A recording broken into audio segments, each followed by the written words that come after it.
kan demikian isinya. Tetapi harta ini kami punyai dalam bejana tanah liat, supaya nyata bahwa kekuatan yang melimpah-limpah itu berasal dari Allah, bukan dari diri kami. Dalam segala hal kami ditindas, namun tidak terjepit. Kami habis akal, namun tidak putus asa. Kami dianiaya, namun tidak ditinggalkan sendirian. Kami dihampaskan, namun tidak binasa. Kami senantiasa membawa kematian Yesus di dalam tubuh kami, supaya kehidupan Yesus juga menjadi nyata di dalam tubuh kami. Sebab kami yang masih hidup ini terus-menerus diserahkan kepada maut karena Yesus, supaya juga hidup Yesus menjadi nyata di dalam tubuh kami yang fana ini. Maka demikianlah maut giat di dalam diri kami, dan hidup giat di dalam diri kamu. Maut di dalam diri kami, hidup di dalam diri kamu. Nah saudara, nas yang baru saja kita dengar, saudara, ini merupakan pengalaman hidup dan pengalaman pelayanan Rasul Paulus dan teman-teman dan anggota tim di dalam tim PI Rasul Paulus. Nah saudara, bagian yang tadi saya bacakan itu boleh diberikan tema apa saja, tergantung ya apa yang kita mau tekankan. Ditindas tapi tidak binasa, dan lebih banyak orang juga memberikan tema, heran bisa sama gitu saudara ya, bejana liat, yang dalamnya ada harta, atau harta di dalam bejana tanah liat. Nah saudara, saya tidak tahu apakah saudara tadi ada satu kesan, mungkin saudara nggak ngeh. Beberapa ayat ini banyak sekali kata-kata atau phrase ya, paradoks, yang bersifat paradoks ya, yang bersifat paradoks. Kita lihat dari kata namun ya, dikatakan kita ini tanah liat ya, tapi di dalamnya itu ada harta yang sangat berharga. Nah saudara, ada banyak namun. Kami ditindas, namun tidak terjepit. Kami habis akal, namun tidak putus asa. Kami dianiaya, ya, namun tidak ditinggalkan sendirian. Kami dihampas, ya, tapi tidak binasa. Tapi atau namun. Nah saudara, istilah namun ini adalah apa saudara? Satu istilah yang menerbalikan situasi keadaan yang seharusnya begini ya, menuju arah ini, tapi malahan terbalik, turn around ya, titik balik. Nah saudara, sekali lagi dikatakan ini adalah pengalaman Rasul Paulus dan teman-temannya di dalam tim kecil. Maka kalau saudara perhatikan pakai kata kami itu apa saudara? Kalau saya bilang kami ya, kami ya, saya dengan mahasiswa STT Iman enggak termasuk saudara. Tapi kalau saya bilang kita, itu kan semua. Nah ini Paulus bekami sama siapa kami? Kami itu dia dan timnya, ya, dan timnya. Nah saudara, ini bukan saja pengalaman Rasul Paulus dan anggota di dalam timnya, tetapi ini juga merupakan pengalaman setiap anak-anak Tuhan yang mau hidup bagi Tuhan. Orang Kristen yang sejati, ya, yang menghidupkan ajaran Tuhan dan juga yang melayani di dalam lingkungan hidup mereka. Nah saudara, sebetulnya apa itu bejana? Ada dua istilah, dua benda yang kita harus tahu. Ini yang paling mendasar sekali. Harta ya, di dalam bejana,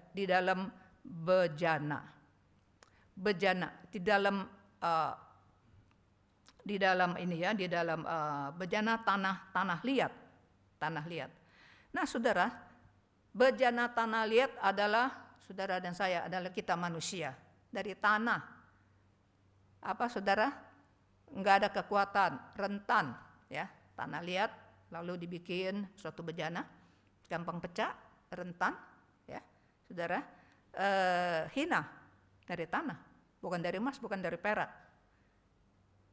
Tetapi dalamnya itu ada harta. Ada harta. Nah saudara, di dalam dunia kita sekarang yang sangat mementingkan packaging, ya, segala sesuatu di package, dibungkus bagus ya. Jepang itu kesohor ya saudara ya. Ada orang khusus ke Jepang ya, belajar bagaimana package indah. Saudara, kadang-kadang sampai indahnya kalau saya kadang-kadang ada jemaat mungkin lagi pergi kemana-mana, ingat nih sama pendetanya, saudara, dibawain apa gitu ya, coklat kayak apa kayak makan. Kadang-kadang itu terlalu bagus saudara, nggak tega bukanya. Saya juga pernah kasih satu teman saya ya, saya beliin saudara, bagus, dia juga sama kayak saya ternyata, dia taruh di situ, saya bilang kenapa dimakan, sayang katanya dibuka. Ada yang memang barangnya mahal saudara ya, barang bagus, pokoknya berbobot lah ya, bungkusannya bagus itu masuk akal ya. Tapi seringkali saudara, ada kalau barangnya barang murah, cuman didandanin ya sedemikian rupa, jadi harga dirinya naik saudara.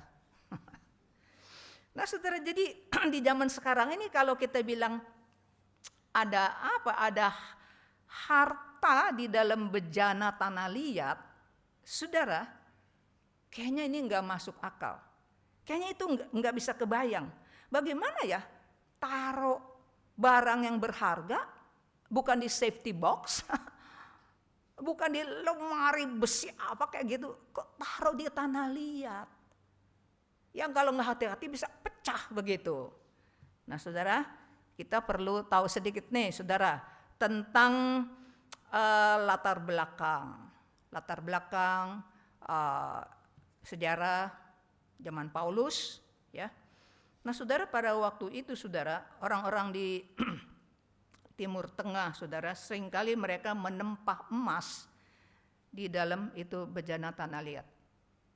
Sampai sudah jadi bejananya itu dipecahin.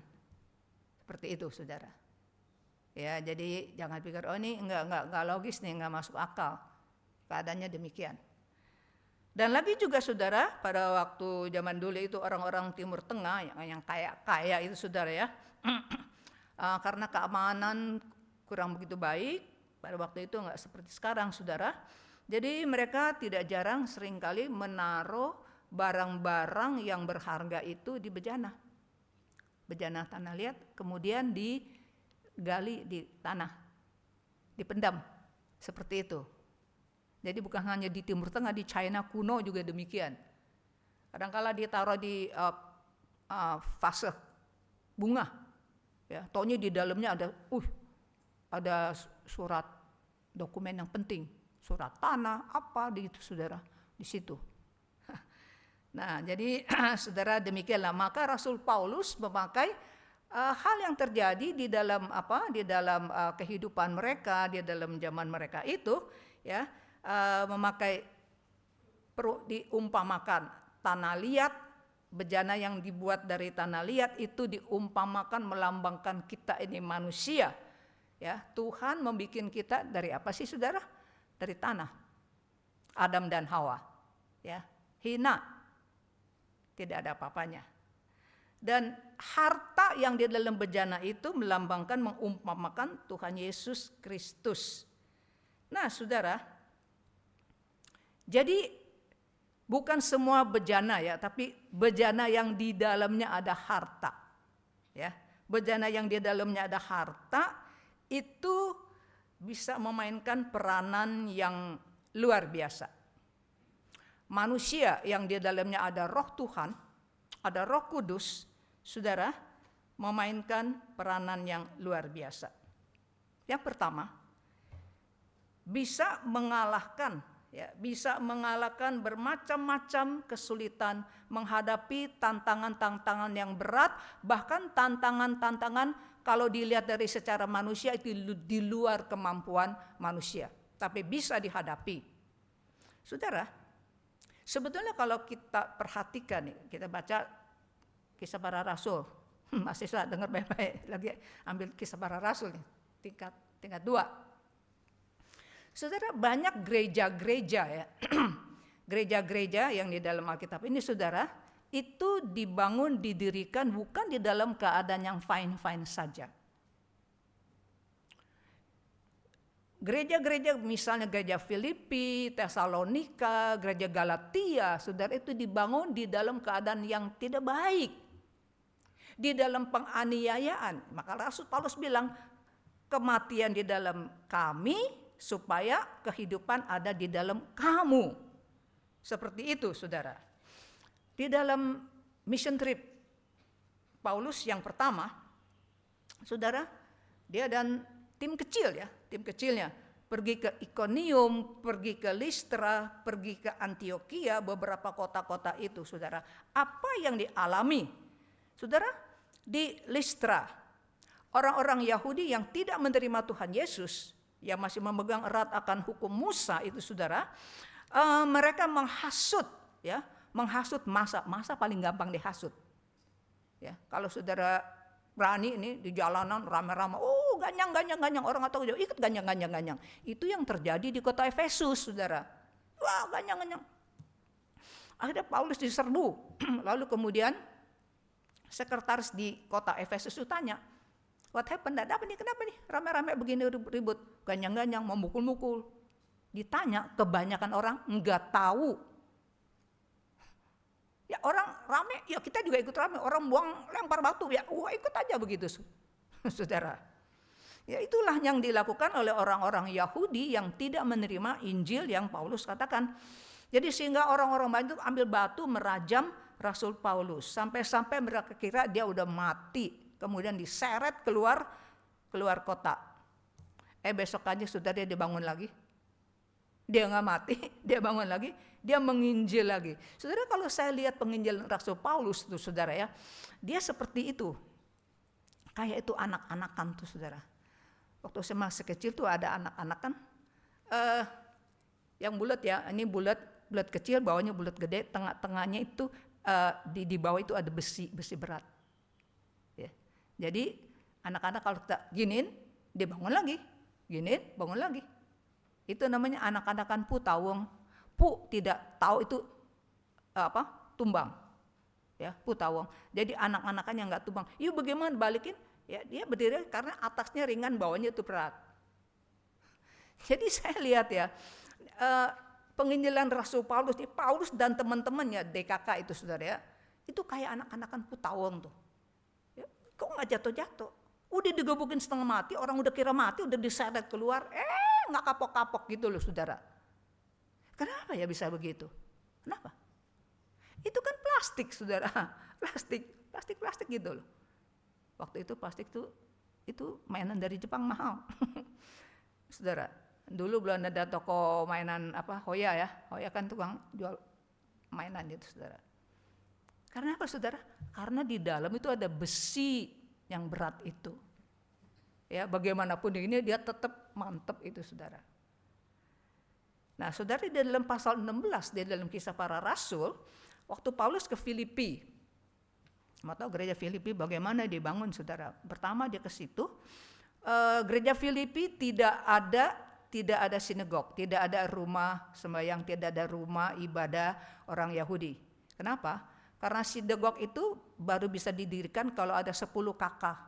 Ada 10 kakak orang Yahudi, ada satu sinagog. Jadi kalau ada 2, paling sedikit ada 20 kakak. Demikian. Nah, tapi di kota Filipi, saudara, ini kota gereja di Eropa yang pertama, itu Filipi, saudara.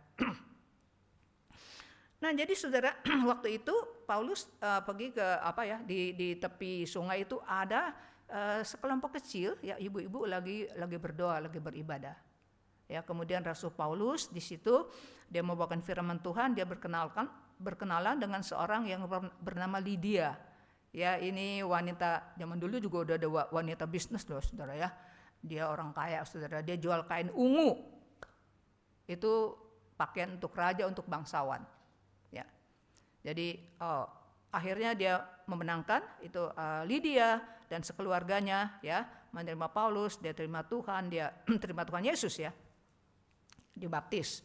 Nah, kemudian saudara dia lihat di kota Filipi, hari berikutnya dilihat ada seorang gundik ya, seorang gundik, seorang budak wanita masih muda, saudara, yang dirasuk setan. Nah, dia punya rasuk setan, punya kemampuan saudara untuk nujum ya, untuk ramal. Jadi banyak orang datang kepada dia, tanya bagaimana hari depannya atau minta kesembuhan dan sebagainya. Karena waktu setan rasuk dia. Nah, jadi orang-orang yang bertanya kepada dia tuh kasih duit. Tapi sayangnya duitnya enggak dinikmati sama budak wanita ini. Karena dia punya majikan. Bukan satu, ada beberapa majikan. Majikannya yang menikmati duit itu, saudara. Orangnya udah dirasuk setan, ya udah dipuntang-panting sama setan, saudara. Dan duit yang dia dapat itu diambil sama majikannya. Nah, waktu Rasul Paulus dan timnya datang di Filipi membawakan firman Tuhan, saudara, ini gundik nih dirasuk setan ngikutin di belakang Rasul Paulus. Sepertinya merekomendasikan, ini nih hamba Tuhan gini. Saudara, beberapa hari demikian sehingga banyak saudara harusnya senang dong, ada orang buka jalan, ada orang promosi.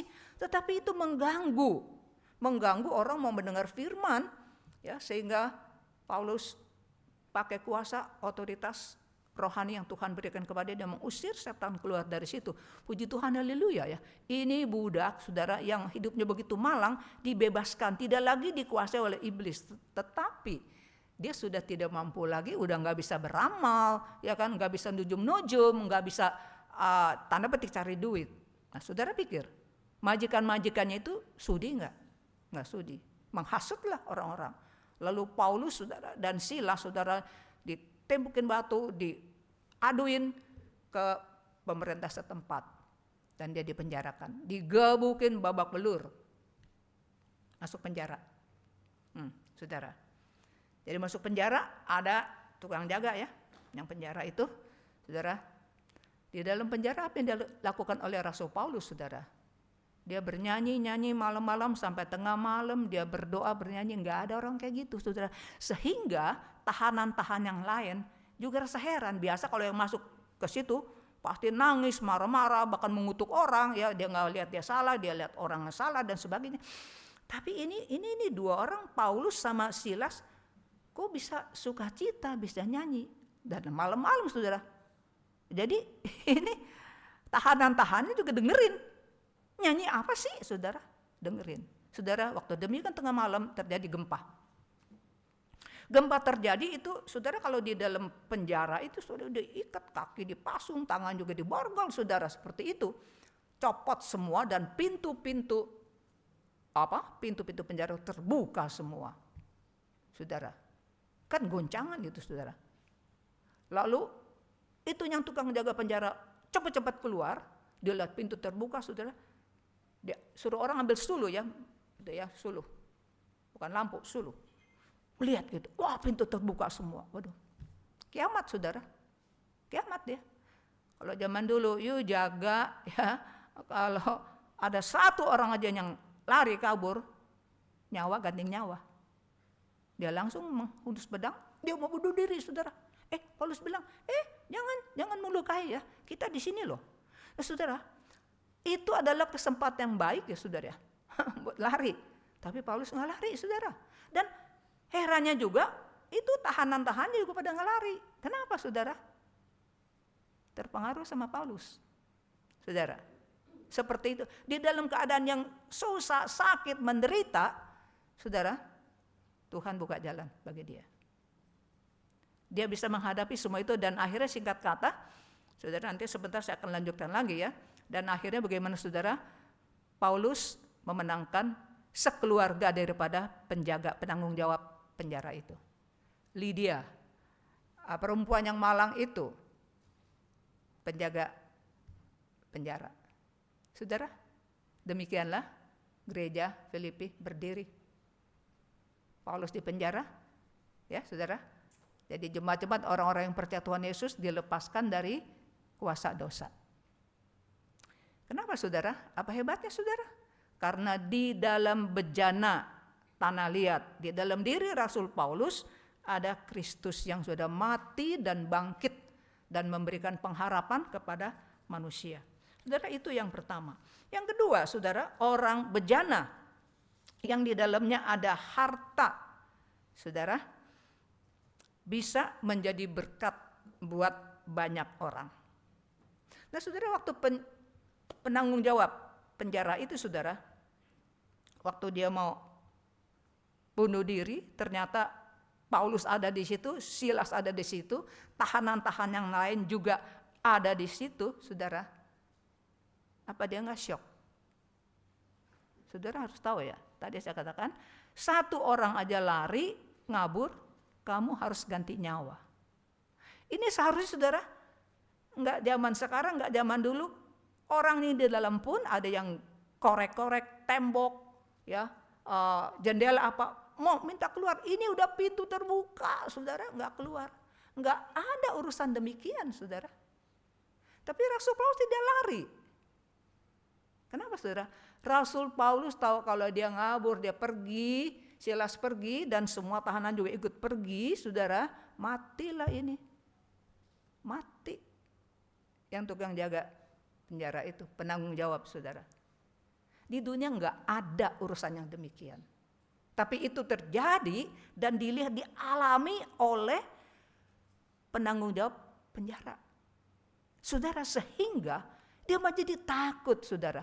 Ada apa di dalam diri orang begitu spesial, begitu unik, begitu khusus, begitu istimewa. Sehingga dia tersungkur. Dia lihat di dalam diri Paulus ada sesuatu, ada apa yang saya tidak ada. Dia ada, saya tidak ada. Karena membuat hidup itu begitu berbeda sekali saudara. Paulus memakai nyawa dia saudara. Paulus bisa bebas kok. Bisa pergi. Tapi dia memakai nyawa dia untuk menyelamatkan penanggung jawab penjara itu. Sekeluarga mereka percaya kepada Tuhan dan mereka terima Tuhan, mereka dibaptis. Saudara, itu menjadi cikal bakal jemaat gereja Filipi. Hidup Rasul Paulus sudah menjadi berkat untuk banyak orang. Saudara. Yang terakhir, bejana yang di dalamnya ada harta, saudara. Bejana walaupun itu rentan, sekali lagi hina, lemah, tapi yang penting di dalamnya ada harta. Bukan semua bejana demikian. Ada bejana dalam yang kosong, saudara. Ya, bejana mungkin buat taruh air, buat apa kek. Tapi ini bejana khusus dipakai ya untuk taruh harta yang sangat berharga. Di dalam diri kita yang sangat lemah ini, saudara, karena ada Tuhan Yesus Kristus yang sudah mati buat kita, yang sudah bangkit, yang memberikan hidup kekekalan buat kita, saudara. Hidup kita ini bisa memancarkan kemuliaan Tuhan. Saudara, saya pernah dengar satu khotbah. Dikatakan ada satu pendeta, dia cerita dia punya mertua. Mertuanya ini di Taiwan ya, ini zaman dulu kali ya, saudara ya. Mertuanya ini jual buah, ada semangka, ada macam-macam gitu. Nah saudara, kan orang yang distributor pasti drop di mana ada tukang-tukang jualan seperti itu di pasar, di mana di drop. Nah kadang-kadang saudara yang tukang dagang ini ya mendapatkan buah kan kadang-kadang ada yang bagus, kadang-kadang ada yang jelek. Nah ini ibu mertua pendeta ini saudara, waktu dia dapat yang buah yang kurang gitu bagus, saudara, dia bilang sama orang yang beli, dia bilang kali ini nih buahnya nih kurang bagus, ya buah semangkanya, buah apa nih kurang bagus, kurang manis nih. Terus terang saya kasih tahu nih, kalau kamu mau beli yang manis, kamu beli di tempat yang lain tuh. Di sini saya punya nih kali ini nggak bagus. Cuman kalau kamu mau ya nggak apa-apa, yang penting mau minum airnya ya. Atau mungkin harga murah, ada juga yang beli. Tapi dia terus terang, dia jujur, dia kasih pilihan ya kepada orang yang dia tidak bohong. Biasanya orang, manis. Udah bawa pulang nggak manis, saudara. Ya, saudara. Jadi pendeta itu bilang, ini ibu mertua pendeta, ya, bukan orang yang sekolah di luar negeri, ya, bukan orang yang pendidikan tinggi, high class demikian, ya, juga bukan orang yang punya posisi di dalam komunitas dan masyarakat, orang biasa-biasa saja. Apa nggak kagum orang-orang yang mau beli? Terus terang dikasih tahu pilihan, mau yang manis beli di tempat lain, di sini kurang manis. Saudara sekalian, kalau di dalam hidup kita, saudara, kita bisa melakukan hal itu, saudara, itu sudah menunjukkan kemuliaan Tuhan di dalam diri. Enggak ada tukang dagang bilang barang nggak bagus, nggak ada, saudara. Nggak ada orang yang sudah dapat kebebasan, ya, nggak bisa lagi dicari, dituntut oleh hukum, ya, tetap masih berdiri di situ. Hidup Rasul Paulus. Oh, saudara bang, itu orang zaman dulu. Ini enggak, saudara. Ini urusan di Taiwan. Orang zaman sekarang, saudara, bisa demikian. Saudara, jadi kita mau memancarkan kemuliaan, ya, Tuhan Yesus Kristus, saudara, enggak tentu mesti pendeta, misionari, pengerja, majelis, yang memimpin liturgis di sini, aktivis, bukan hanya mereka saja maksud saya. Tapi orang-orang biasa, rakyat jelata, ya, orang-orang kecil, ya, yang nggak punya posisi apa-apa. Mereka pun di dalamnya ada harta yang mahal, yang menunjukkan sesuatu kehidupan yang beda dari orang lain, tampil beda, yang bisa menyentuh orang, yang bisa narik perhatian orang, yang bisa bawa orang datang kepada Tuhan. Ada satu pendeta Yahudi, dia cerita, mungkin dia dalam lingkungan hidup dia bilang kadangkala orang datang ke gereja, sebelum masuk ke pintu gereja langsung ambil perfume, minyak wangi, semprot-semprot. Kenapa? Karena di dalam Alkitab ada dikatakan apa? Supaya kita bisa memancarkan harum Kristus. Oh, dibilang semprot-semprot itu bukan memancarkan harum Kristus. Ya bisa semprot-semprot, tapi kalau kelakuan kamu jelek, bau malah orang. Jadi saudara, siapa saja saudara, orang bejana, tanah liat yang lemah, yang tidak ada apa-apa, saudara, kalau di dalamnya ada harta, saudara, itu bisa memuliakan Tuhan. Saudara, Tuhan menaruh harta yang begitu berharga di dalam bejana tanah liat. Tujuannya apa, saudara? Tujuannya bukan untuk apa? Bukan untuk menunjukkan, memamerkan, memancarkan keagungan kita, ya, kehormatan kita, tetapi untuk menunjukkan kuasa yang ada di dalam bejana itu. Saudara, kita harus menjadi satu bejana yang bisa memancarkan kemuliaan Tuhan, ya, yang bisa menyentuh hati manusia. Saudara, ada dua macam ekstrim.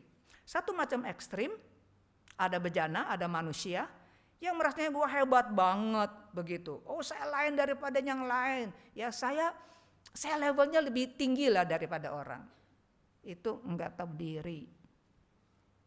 Ada semacam orang lagi terlalu rendah hati, bukan rendah hati, itu namanya minder.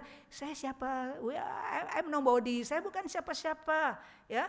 Sehingga saudara, dia tidak juga mau berjuang, ya. Saya bukan siapa-siapa, saya hanya tanah. Dua-duanya tanah. Cuma satu tanah nggak tahu diri, satu tanah juga nggak tahu diri.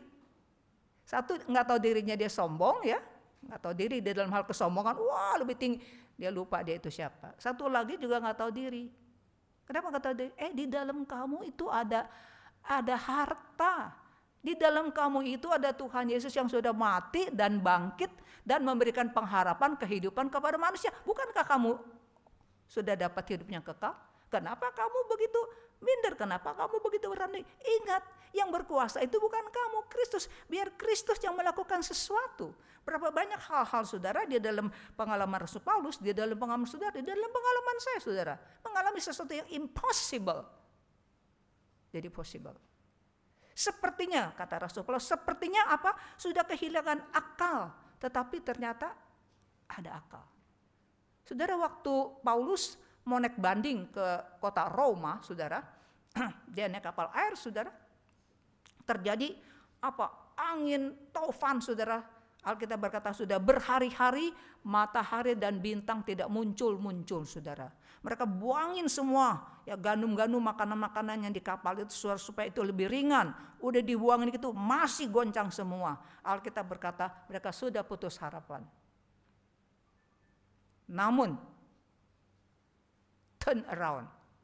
Yang sudah tidak ada harapan, yang harusnya mati, saudara. Tapi malam itu Tuhan berkata kepada Rasul Paulus, Paulus, you tidak usah takut. Kamu pasti bisa sampai dengan selamat ke Roma.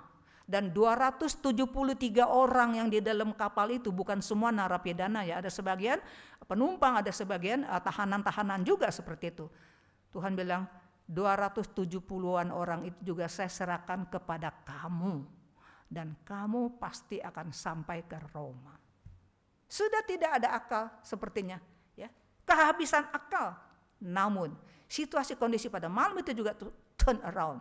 Saudara, ada harapan. Maka Paulus bilang, saudara-saudara gak usah khawatir. Kemarin Tuhan sudah berbicara kepada saya dan kita semua enggak ada satu yang mati. Asal jangan lari ngabur aja. Ada orang mau lari ngabur. Paulus bilang sama tentara ya yang mendampingi. Itu perhatikan tuh orang tuh. Ya. Oh ada nakoda mau lari. Paulus bilang dia mau lari mau ngabur. Ya, lalu tentara datang putusin itu tambangnya. Semua lengkap sampai tiba di tempatnya. Saudara, itulah yang Rasul Paulus alami. Saya yakin, saya percaya di antara kita saudara, kalau saudara perhatikan apa yang Tuhan sudah lakukan, perbuatan Tuhan di dalam diri kita. Kadang-kadang saudara kita nggak memperhatikan saudara. Kita sudah diberkati, kita oh ya puji Tuhan sebentar, kita nggak memikirkan secara dalam-dalam sekali. Saudara, kuasa bukan dari kita. Kalau kita bisa melakukan ada apa-apa, ada kesuksesan, ada keberhasilan, jangan lupa. Itu adalah harta yang berharga. Dia yang bekerja di dalam kita, bejana, yang hina, yang rentan. Tapi di dalam ada isinya, yaitu Tuhan Yesus Kristus. Saudara, mari kita menghidupkan Kristus di dalam diri kita. Kita berdoa. Saudara, kita berdoa untuk diri kita sendiri. Katakan kepada Tuhan, pakai saya Tuhan. Saya ini lemah, saya ini hina, rentan. Tapi ada Tuhan di dalam diri saya. Biar yang saya nyatakan bukan diri saya. Saudara, kalau kita selalu mau menyatakan, mau menonjolkan diri kita, orang tidak akan melihat Kristus. Orang hanya melihat kita. Doakan. Supaya Kristus yang kita tinggikan. Doakan diri kita juga supaya jangan begitu, tanda petik, begitu rendah hatinya sampai minder, rendah hatinya sampai menolak semua pelayanan, tidak mau, saya tidak layak. Itu juga tidak tahu diri. Tidak tahu bahwa Yesus Kristus yang sudah bangkit dari kematian, yang memberikan pengharapan, yang memberikan hidup kekal kepada kita, ada di dalam diri kita.